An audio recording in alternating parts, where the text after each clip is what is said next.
Tonight, our lesson title, I don't normally do titles, but I thought this one was so funny I had to make it. It's called Popping Bottles and Flipping Tables. Okay. So here we are in John chapter 2. We're just going to get to see a little bit of a different side of Jesus. You know, entering into this next part of John, for the next few chapters, for those of you guys who are reading along with us, Jesus is going to have several different interactions with all types of people. And he's either going to perform different signs or different miracles, or he's going to make different claims about himself. And people are going to respond in one of two ways. Most of the time, they're going to totally miss the point that Jesus is making, or they're going to get angry because they realize the point he is making. And at the end of the day, it all comes down to them having to make a decision of what they think about Jesus. And so tonight we're going to look at the first two times that John uses this. We're going to look at his first sign and then a bold claim that Jesus makes about himself.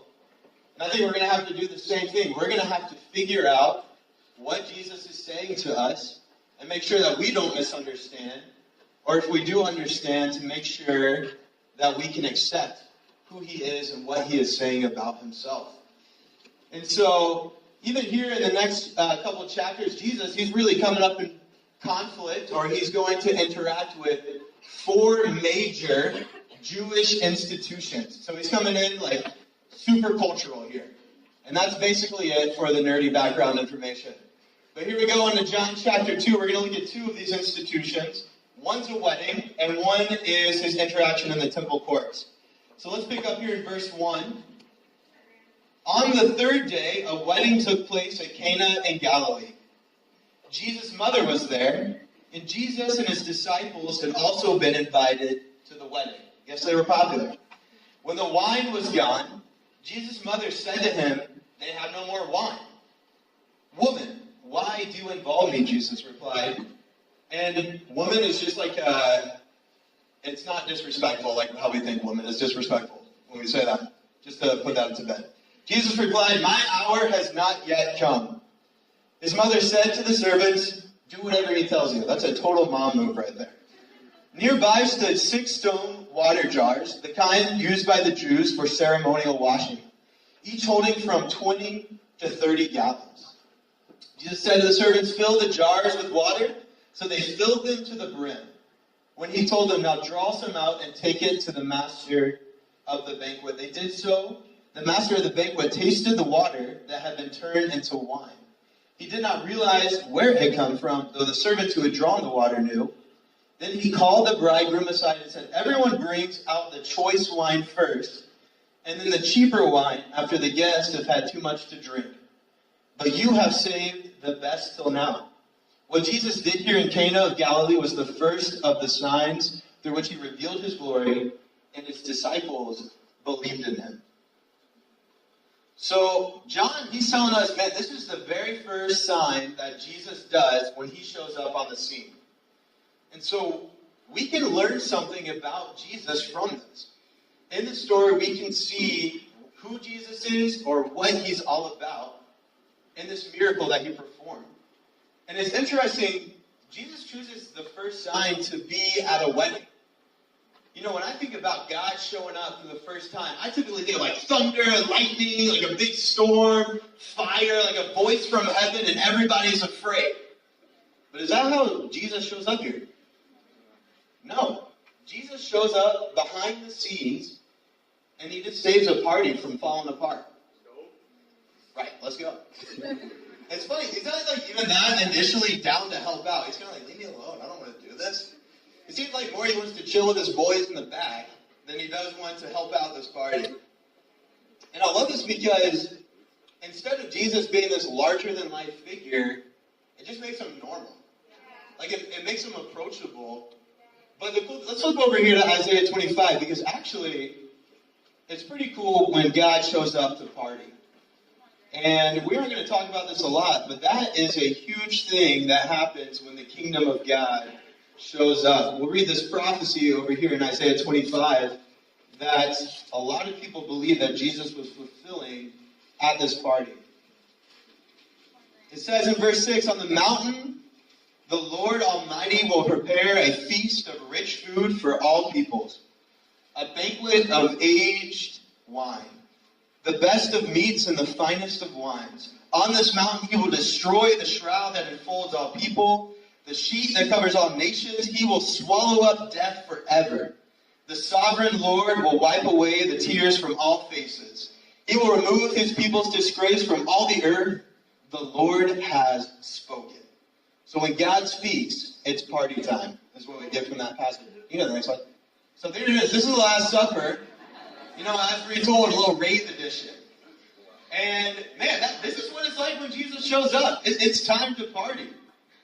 I love what we learned here about Jesus. When Jesus appears on the scene, we see that he loves to have fun. He doesn't want the party to stop. You know what this passage teaches us? It shows that God is a generous God. He could have hung out in the back. There wouldn't have been anything wrong with that. But we see that God wants people to have a good time and experience life to the full. He's not some old man bearded up in the sky just waiting for people to step out of line. Man, I think if anybody knows how to throw a party, it's probably the being that invented parties. It's God. He wants to give so much to people, and he wants them to experience everything that he can give them. He wants them to have life to the full. Jesus really wants to throw a rager. I think you can go forward 2 slides. Because I'm looking at slides, to be honest. There you go, thanks. It's crazy. So in here we see that these one jar that they used to make wine was 20 to 30 gallons, and there were 6 of them. So that is at least 120 to 180 gallons of water. So a minimum estimate there is that is a little bit north of 700 bottles of wine on the low end.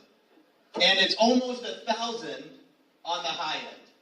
So you can't say that Jesus is holding back when he comes to the party. He is dropping some serious bottles here at this party. And I love it, man. I think, we can get a little bit too uptight as Christians sometimes. I think we can get a little bit too, we look down, we can get self-righteous. But God is a generous God who wants to give us life to the full. Now, I'm not saying go get drunk and go buy a bunch of bottles of wine. And there is a law that says you can't drink under 21. So I'm just going to say that for my own sake, so I don't get in trouble after this.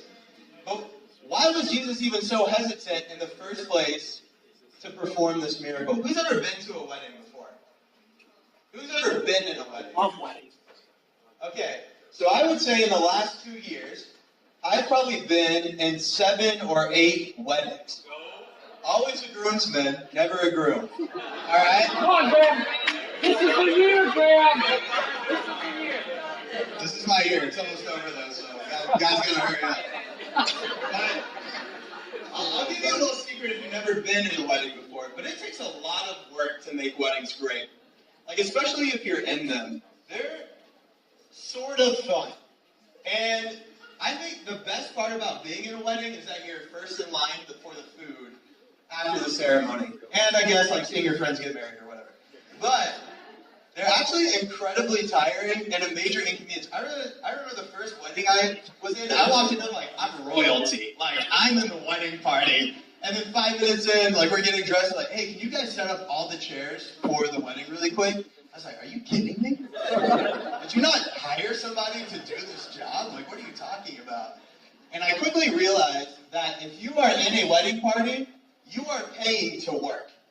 You are spending hundreds of dollars to buy a suit or rent a tux or whatever it might be, and then you get exhausted and you do a ton of work. I remember one wedding I was in, we were all, the night was over.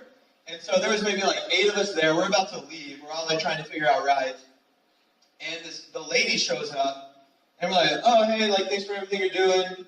And she's yeah, I'm about to clean up. We're oh, who's helping you? She's no, I'm by myself. And you could tell she kind of had one of those hard days, you know what I mean? And I was oh, no. And so all of my friends were no, don't worry, we'll help you clean up. I was are you kidding me? Just stake-hearted to the max. I did not want to get... It's probably 11 o'clock at night. We stayed for another hour and a half in dress clothes, cleaning up these people's wedding. And I think there was probably some major miscommunication there. But that's what really weddings are like. They're not like the royal wedding we all just watch on TV. When your friends are poor and 25, they do not have a ton of money. And so, what was Jesus so hesitant for? I think Jesus was hesitant to do this sign in the first place because he's a human being like you and I. He knew that once he did this, there would be no going back. That people would hear about what he had done eventually. They would start coming to him, asking him to do other stuff. They would start putting the pieces together. He would start preaching, and people would realize who he was, the Messiah. That he was Jesus. He was this amazing guy. And that once he started this path, this journey, it would take him straight to a cross. And there would be no stopping. There would be no getting off along the way. There would be no breaks. That once he does this, there's no going back. And yet Jesus was still willing to save a no-name, backwoods party. A wedding with people we don't even know who these people are. And yet Jesus was willing to give himself in this wedding, knowing that ultimately it was going to cost him his life. And that's incredible to me, that Jesus was willing to inconvenience himself because he cares about our everyday needs. Not just like the big stuff, not when somebody dies or anything like that. But he shows up even for the small things, like our wedding going bad. You know, last week was a pretty intense week for me, work-wise. And so I was working all day. It was hot. I was outside a lot. And I was getting up early, probably getting up at like 6:50. Maybe that's not early for some of you guys. And going to bed probably at like 11:45 or something like that. You guys are thinking to yourself, that's my normal every day. But I was worn out, especially by Wednesday. Like, I had totally hit a wall. And I lived with my sister and her family, and she kept asking me to do stuff. She's like, hey, can you take care of the kids? Can you hang out with them? Can you clean this? Can you clean that? And I was like, do you not realize how hard I'm working right now? I mean, I am exhausted. I am tired. Like, let me just watch Netflix and be by myself so I can recuperate. And I was getting really selfish. And I even started, like, when we would be playing sports or just doing something fun, I had a bad attitude. Like, if anybody made any mistake or, like, the other team had a weak spot, I was exploiting every possible thing. And I was letting it be known. And you ever have one of those, like, out-of-body experiences where I was like, dude, I'm not being a good person right now. Like, I am being incredibly mean this week. I was like, I am not being like Jesus enough at all. And I think we got to ask ourselves, if Jesus was willing to inconvenience himself to the point where he was going to start the trajectory that would cost him his life for somebody's wedding, what am I not willing to inconvenience myself for when it comes to Jesus? Am I not willing to wake up early enough to read my Bible and pray? Am I not wanting to do a Bible study because I'm comfortable in the version of Christianity I have, even though it's not biblical or it doesn't seem to be, when I read the Bible, what Jesus is saying to do, and I just don't want to be challenged? Is it going against your family traditions or giving up a relationship with the opposite sex that you know is not helping you spiritually? What are you not willing to give up for Jesus? Because Jesus was willing to give himself up for something maybe the rest of us would say, hey, somebody else will do it. Somebody else will take care of it. At the cost of his own life. What does this tell us about Jesus? I think on a good thing, Jesus likes to have fun. Like, Jesus wants to party. But I think at the other end, we know Jesus isn't in a rush to die. Like, life for him, he wasn't a robot where nothing was challenging, nothing hurt him, and no situation bothered him. Like, he just had the perfect roadmap for everything. He struggled. He felt pain. He felt despair. He got discouraged. He got hurt. Jesus is a person, a real person with actual feelings, who could actually feel pain, who could actually get excited and have fun, just like you and I. And I think a lot of us, we might not know this Jesus who's so human and so real, yet I think this is the very Jesus that many of us are thirsty for. A Savior and a God who can relate to us, can feel the same things we felt, struggle with the same things we can struggle with, and actually know what we're going through. And we might not even realize it, but we need a Jesus like this. I know growing up, my mental image of Jesus was some pasty white dude up in the sky who didn't feel anything and always looked sad and was like skin and bones. Can you hear the next slide? So this was definitely my Jesus right here. Just super European. All right? Long hair, even though that was definitely not silky smooth if you're Middle Eastern. But that's kind of the Jesus I grew up with, who was kind of a cold, distant judge who I couldn't relate to at all. This on the right, so archaeologists and anthropologists, what they did was they took a facial composite of all the skulls they found of first century Jewish men. And this is what your typical first century Jewish man would look like. Just thick. Probably like 5'5", neck's bigger than ours, a little bit of a bigger nose. I mean, that very well could be similar to what Jesus actually looked like. But I don't think that's what typically comes to our mind when we think of Jesus. And I think hopefully this next story that we're about to read here in John 2 will even break more of our categories than this last one that we read. So let's pick up here in John chapter 2. We're going to start in verse 13. When it was almost time for the Jewish Passover, Jesus went up to Jerusalem. In the temple courts, he found people selling cattle, sheep, and doves, and others sitting at tables exchanging money. So he made a whip out of cords and drove them all out of the temple courts, both sheep and cattle. He scattered the coins of the money changers and overturned their tables. To those who sold doves, he said, "Get these out of here. Stop making my Father's house into a market." His disciples remembered that it is written, "Zeal for your house will consume me." The Jews then responded to him, "What sign can you show us to prove your authority to do all this?" And Jesus answered them, "Destroy this temple, and I will raise it again in 3 days." They replied, "It has taken 46 years to build this temple, and you're going to raise it in 3 days?" But the temple he had spoken of was actually his body. So here, man, we see Jesus standing up against a corrupt religious system. This basically would have been the same as if somebody walked into the New York Stock Exchange and just started breaking every computer and like knocking people over and started chasing them all out. Like, it would be pandemonium. And it makes sense why these guys were upset. And Jesus is saying, as we were talking about in the beginning, he is actually the reality to which that temple pointed. Like, he is the real place, because what the Jews believed is that heaven, where God was, actually overlapped on earth in the temple. And so you could actually come into God's physical presence there. And Jesus is saying, no, that's me. I'm the place where God's presence shows up in human life. And that he was the one all along that the temple was pointing to. And the way that Jesus operates his temple, or the way that Jesus lives his life, is in direct opposition to religious greed and religious oppression. God's house was not about making money, and how people were treating it actually made Jesus angry. Like, Jesus got mad. And maybe this bothers some of us, but this is who Jesus really is. He's a guy who gets angry sometimes.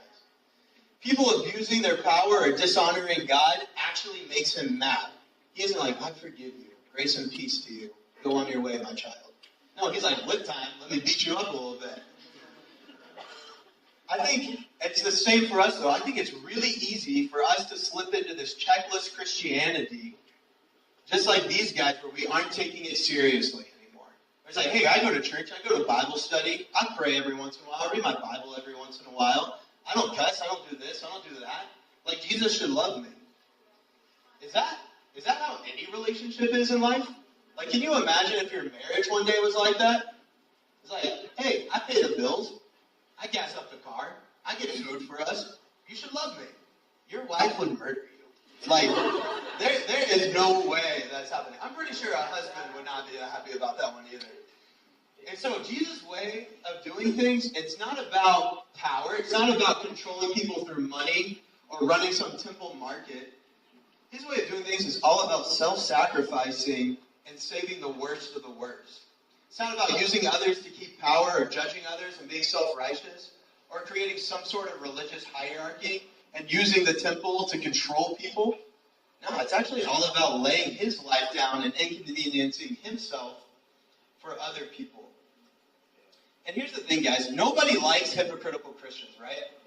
Like, what's people's number one complaint about Christianity? It's the hypocrisy. And so what about us? Are we hypocrites? Are we hypocrites in our walk with God? Jesus had zeal and cared about true spirituality. Are you willing to stand up for your faith? You know, it's interesting. Our generation, we love every cause that comes up. We love every march. We love everything that's going on. We'll like it on Facebook. We'll repost it again on Instagram. But I wonder, when was the last time any of us actually did something? Like, when was the last time we even gave a few bucks to the homeless person we drive by every single day? When was the last time we talked to the person in our class who we obviously saw crying 10 minutes before class started? If we're wanting to be like Jesus, we've got to have the courage to actually stand up and do something, guys. We can't be hypocrites. Can you go to the next slide, Keon? Can you go to the next slide? Sorry, I forgot this name, but if anyone ever asks you what would Jesus do, remind them that flipping tables and chasing people with whips is not out of the realm of possibilities. And so I love that. I'm not used to slides, obviously. You go to the next one. You go to the next one.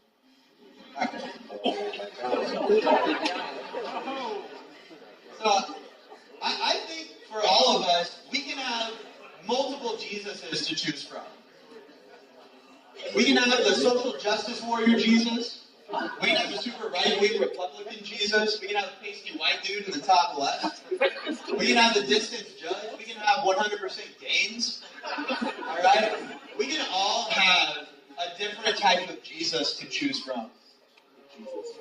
But like Cody said last week, in the book of John, we got to let Jesus tell us who Jesus is. Even if it makes us uncomfortable. Jesus can relate to us in our humanity and care about simple things like a party. He also confronts the religious hypocrisy and challenges the way that we can get into a checklist life with our spiritual world. And you can't have one without the other. A Jesus who pops bottles and flips tables is the only Jesus who will ever fully quench your thirst. Thank you, guys. That's all I got for you.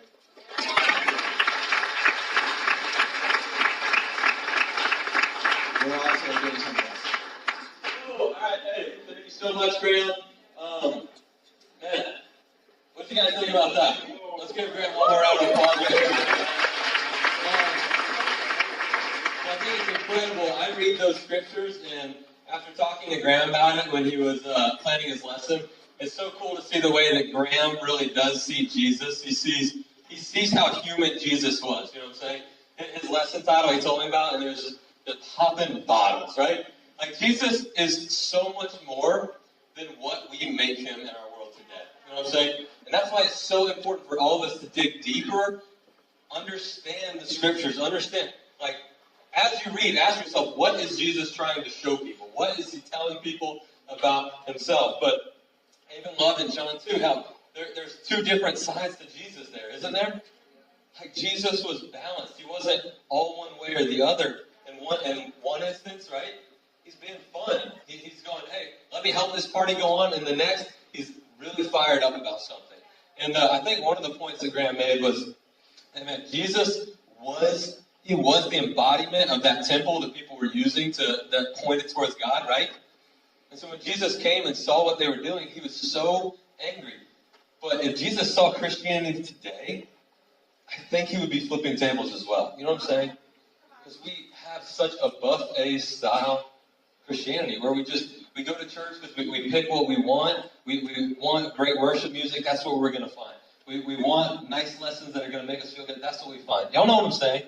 And so it's up to us, guys. It's up to our generation. We've got to set ourselves on the right course right now. Build a firm foundation for the rest of your life. All of us are in such a pivotal time where the decisions that we make today could affect our kids. It could affect our grandkids, right? Like, some of us in this room might go on to have crazy jobs, change the world, but what foundation are you going to build your life on? And so with that, hey, I just want to get some feedback from this week. What did you guys think? Did anything strike you that Graham said? And we're going to ask you just stand up, say your name, and then speak really, really loud. Cool? Boom. My name is Caleb. Everybody said about it. But yeah, I love the point just about the beginning, like the top and bottles part. Like, Jesus really was just human. Like, he was reluctant at first. He didn't want to help, but he actually put himself out of the way to help, like, meet people's needs. And find that incredible. Like, am I willing to inconvenience myself for Jesus?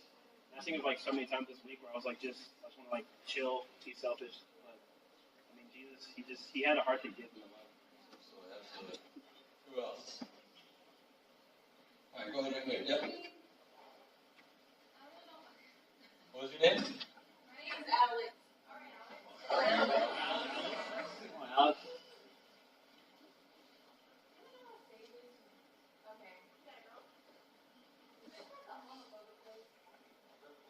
Okay, good. Who else? Who else? Yeah, up there, go.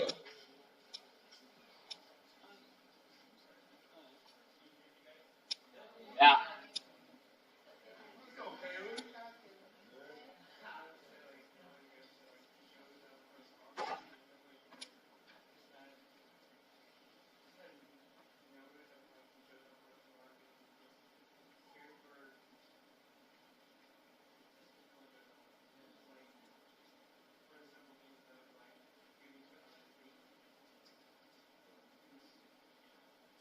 Awesome, man. It takes care of our needs, right? What else? Come on, guys. Get into the back. Let's go.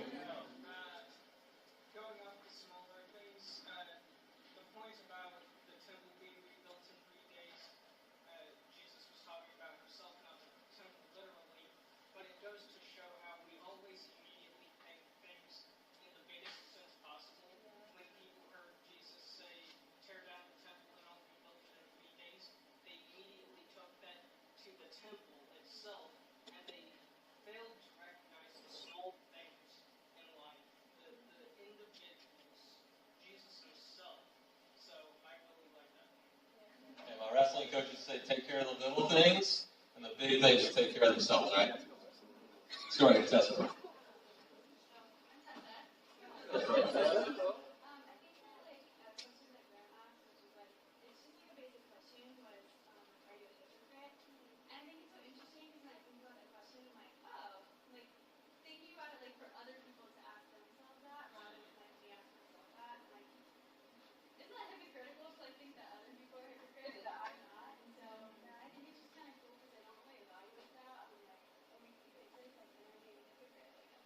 Is what I'm doing or my actions or like the words I say, like are they hypocritical? So I think it's kind of cool because that's not something that I usually think about. And so I feel like a reminder is like it's great, and I feel like it's humbling because then I have to think like, wow, maybe I am being a hypocrite. So Right. You know, for me, that's the last one I'm going to take, but for me, it was hard to understand was I a hypocrite or not when I was trying to figure it out on my own. You know what I'm saying? Like, it's like, where do I start trying to figure out if I am a hypocrite? I knew I was a hypocrite, but like, how do I get out of that? You know what I'm saying? And so that's even part of what we try and do here. We split up into family groups or just smaller groups, but the homework is the same as last week, guys. We want everybody that comes to TNL to get into a Bible study.